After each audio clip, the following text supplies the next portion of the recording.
Coming up on SBU-TV, we take a look at a local eatery, and St. Bonaventure students bring a national campaign to campus.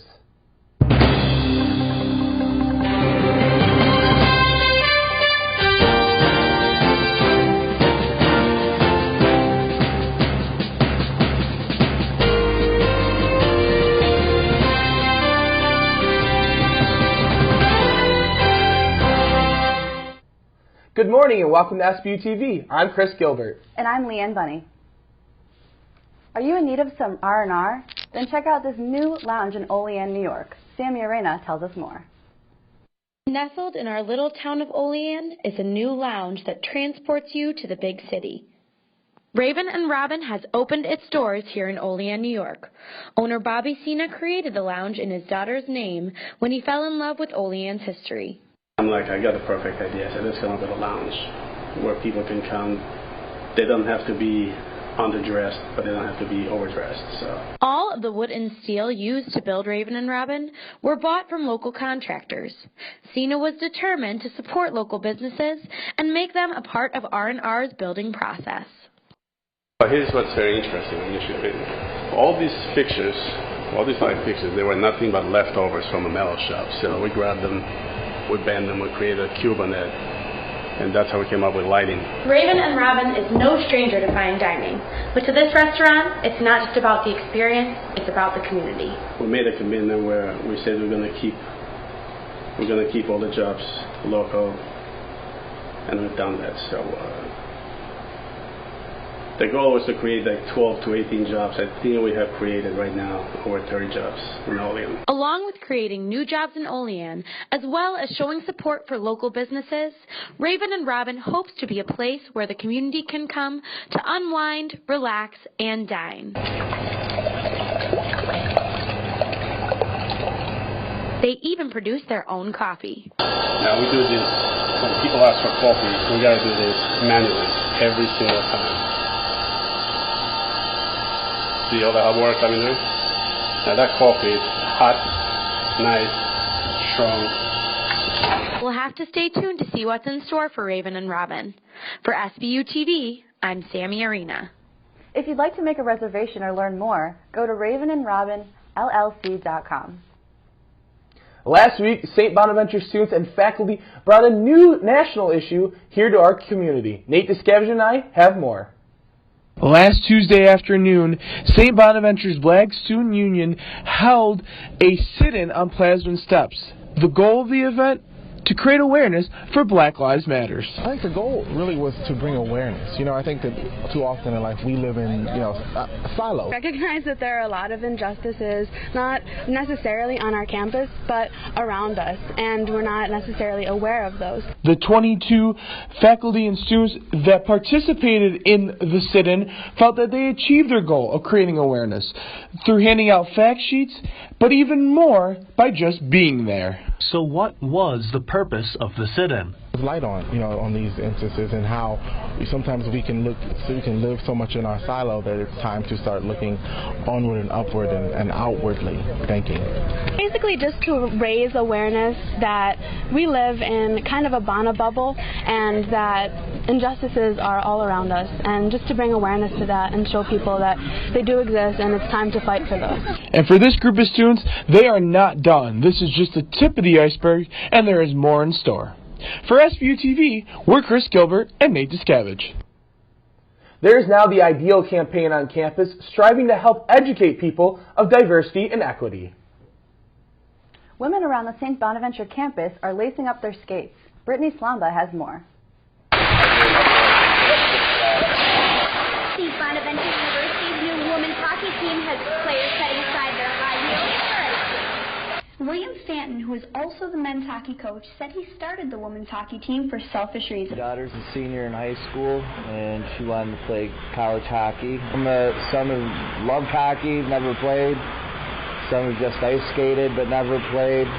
Some haven't done any, and just want to learn. If you want to learn, then I want to coach you. I just want to have fun and be part of the team. Senior captain Abby Marhefka spreads the word around campus and encourages first-time players to join the team. There are females who are interested in playing ice hockey. It's an awesome time to start. It's an awesome sport, and there's interest in the sport for females.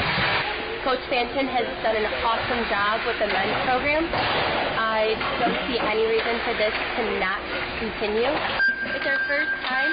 It's going to be a little rocky to begin with, but that's where you figure out all the fun. For SBU-TV, I'm Brittany Slamba. If you're looking to attend a game, the women's hockey team will not have any home games until the spring semester. Pumpkins, corn mazes, and chickens? Madeline Fairclough has the story. Pumpkins, pumpkins, and more pumpkins.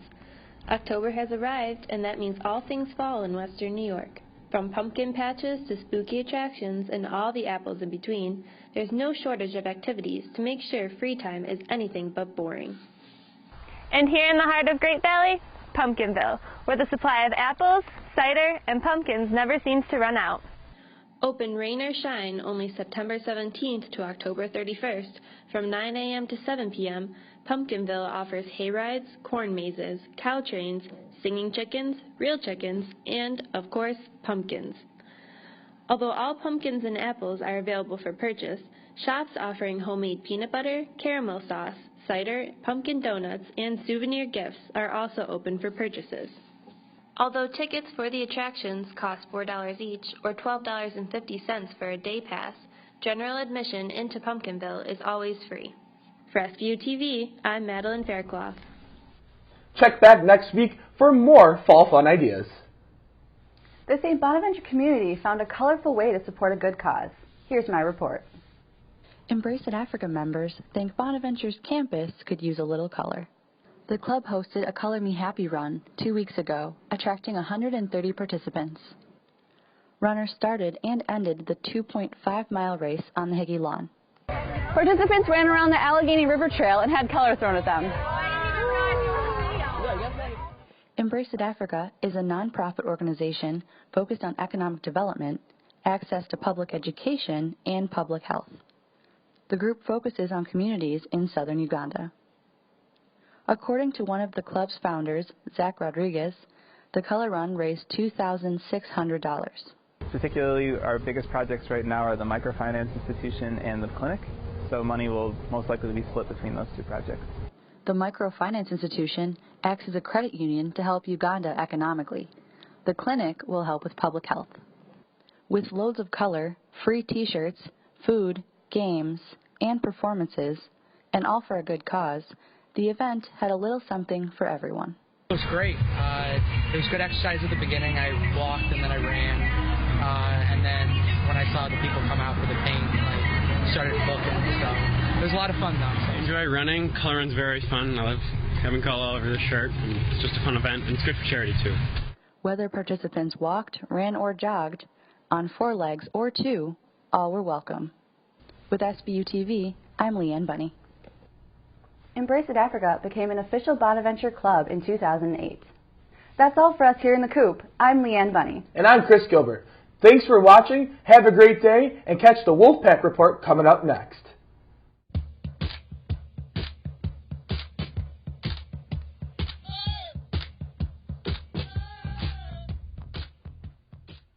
Welcome to the Wolfpack Report. I'm Ryan Conahan. And I'm Haley Rose Gattuso. Today I will be speaking with Men's Director of Basketball Operations, Matt Papano. And I'll be interviewing Brian Thomas, coach of the women's swim team. Haley, do you think the Bonnies are going to be a tournament team this year? I absolutely do think so, Ryan. I agree, too. We'll be back right after this.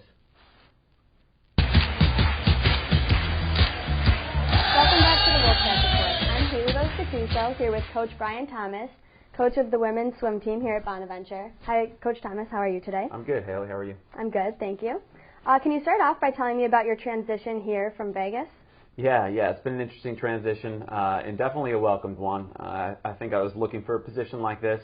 My wife is an alum of Bonaventure, so it was an easy fit for us. We're looking to put some roots in the ground and also, take the program probably to the next level and do it in a better environment, to be totally honest with you. And since I started here in May, it's been a really welcoming community. That's what we're looking for. And can you talk about your vision for the women's team this year? Yeah, I think, this year and even beyond, what we want to see immediately is progress. We want to see improvement at the Atlantic 10 level and really move toward being a team that's impactful nationally as well. And I think, just like anything else, there are kind of process goals, short-term goals that go along with that. And I think this year is really focusing on the swimmers we have here. And we have a good group. It's just a matter of maybe, increasing some of the level of their training and maybe the complexity of the training they have, and then focusing on getting good people around them through the recruiting process. What are some of the strengths and the weaknesses you're seeing in your team this year? Yeah, I mean, the strengths are definitely in the people. I mean, there are certain things that you can't teach in terms of the personalities we have, their attitudes, their athleticism, for a lot of them is a huge benefit that I don't think's been tapped into. So those are some of the major positives we have, and you just can't fake that. I've learned that over 12 years of coaching is if you have the right people, you at least have a good shot, and we certainly have that.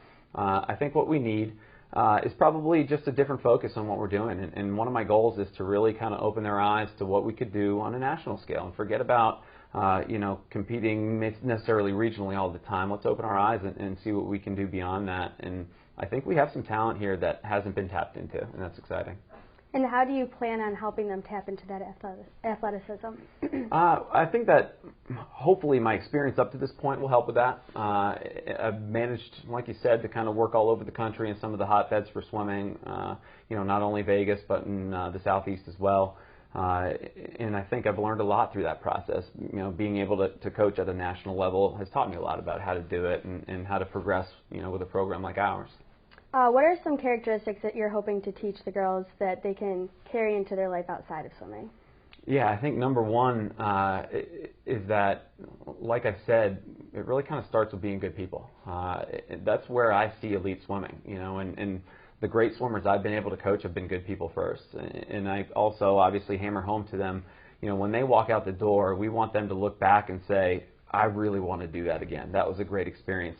But I also want them to look back and say, I have my, the confidence to do anything I want to do and walk out with their chin up that way. I know you mentioned you're bringing some recruits in. What kind of image are you trying to portray to them of the team and of the school? Mm-hmm. Yeah, I think the school sells itself. I mean, I think that our personal approach, our individualized approach to not only what we do in the water, what we do with our training, but of course, what we do academically is ideal. This isn't industrialized education. We're not trying to chew you up and spit you out and take your money. The growth process here is unique, and I've been around the country. I know what it's like elsewhere, and I love what we have here, and it's a lot easier to sell something if you believe in what you're doing, so that's kind of what we hammer home. What exactly do you think it is that sets us apart?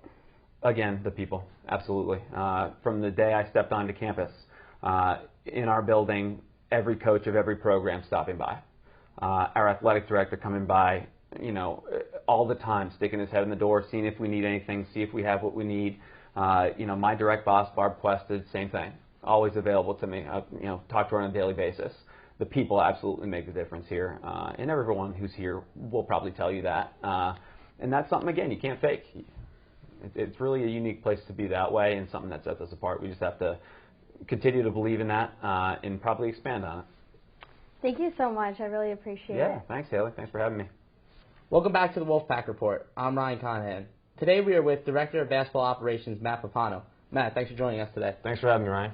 Just to give our viewers a little bit of background, Matt's been with the St. Bonaventure men's basketball program for about the last 13 years or so, both as a student manager and now for the last 10 years as Director of Operations. Matt, you've seen a lot of Bonaventure teams over the years, and I just want to know, how does this year's team compare to teams past? Yeah, like you said, I've been here for a while, so I've seen a lot of teams, good and bad. My first couple of years here as a manager, it wasn't a very successful campaign for the first couple of years, but now that I've been here a while and coached with Coach Schmidt, and he's done a tremendous job of bringing this program back to respectability and even taking the next step to making us very successful every year. This season I think we got a chance to be pretty good again. We return a lot of guys who did well for us last season, and we expect them to get better, and we have a bunch of newcomers who we're excited about, and we think they'll help us continue our success in the last couple of years and kind of sustain what we built here the last 4 or 5 years with making that next step in the league and on a national scene. It's great analysis. So your position as Director of Operations, it's integral to the management of the team, but it's a little bit more it's more behind the scenes. And we don't really get to see all your responsibilities. So explain to us, like, what are your day-to-day responsibilities so our fans can get a better... Sure. Yeah, it's a question I get a lot. You know, I kind of do a little bit of everything. The way I kind of, you know, explain to people is I do everything other than off-campus recruiting or on-the-court coaching. You know, those are just NCAA restrictions that a person in my position can't do. So, you know, I'm in charge of the non-conference scheduling, scheduling of, you know, practices, pretty much any scheduling aspect of our program, budgeting. You know, I'm the budget manager for the program. So, you know, just making sure we're staying within our line and doing, you know, being economical and doing the right thing with money and you know, all that kind of stuff. Travel, booking hotels, flights, meals, you know, everything to do with travel. So those are probably the main aspects. You know, I assist in academics. You know, watching over the academic profiles of our guys. You know, other scheduling aspects with other places around campus, being a liaison to different areas of campus, and just, you know, it sounds like a lot, and it is a lot, but I have a lot of help. You know, I have a great managerial staff, and not to blow your, you know,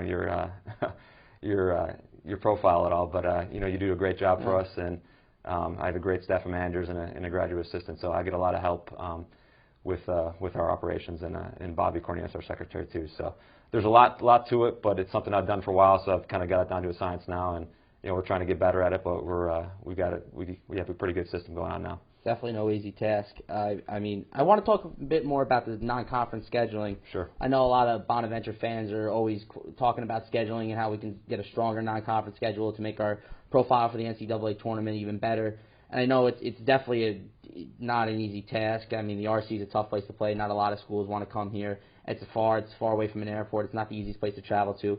I just want to ask, you think we'll ever see a Power 5 conference team in the RC ever again, or is that unlikely?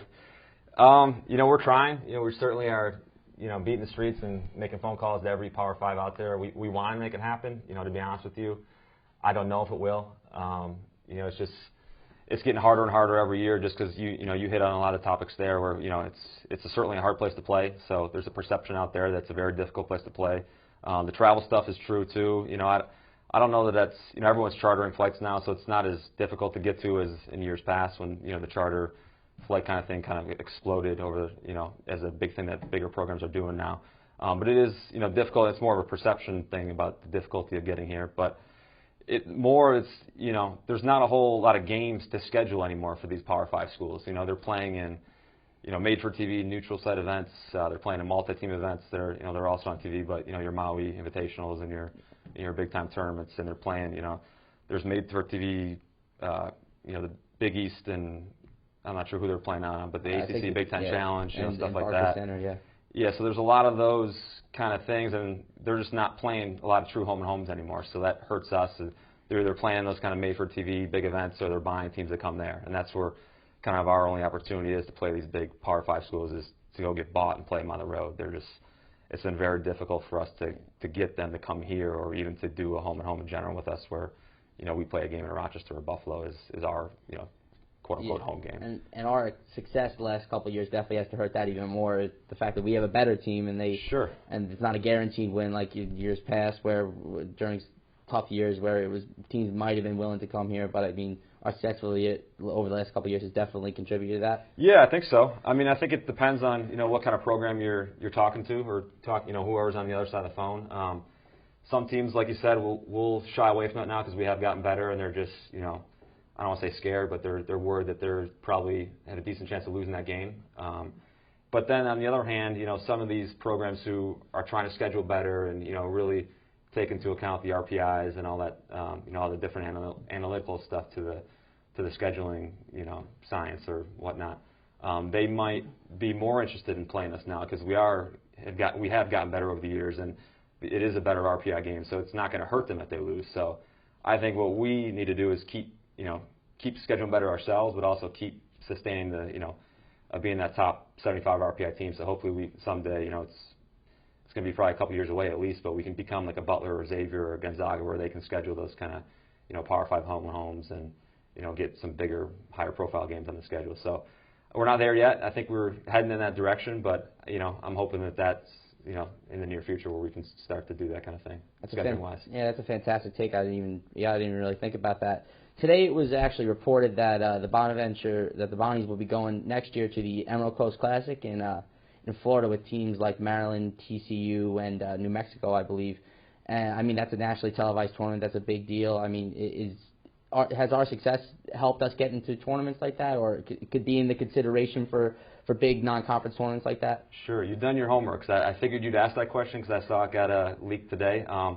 You know, I can't really comment on that tournament directly, but I can say, to answer your question, that yeah, since we've gotten better over the years, these last couple of years, and 2012 winning the A10 championship and making the tournament last year, obviously I think we should have made it and had a really good year and want to share the A10 regular season. I think that's put us on the map more. We've got more recognition. I think everyone has realized. Everyone kind of knew that Coach Schmidt's what he's done here, but it's starting to get out there more, I think, and us winning some games over some higher profile teams in our league and outside the league is like I said, got us more recognition. People are willing to talk to us more about those kind of events, and hopefully in the future we can get in some of these big time events for the fans. It's great for the fans, great for the alumni, great for our players. They come here because they want to play against the best competition. So I think those kind of events will serve that purpose, and it'll be good for the university as a whole to get the publicity being on national TV. So hopefully we can get to that point. It's fantastic to hear.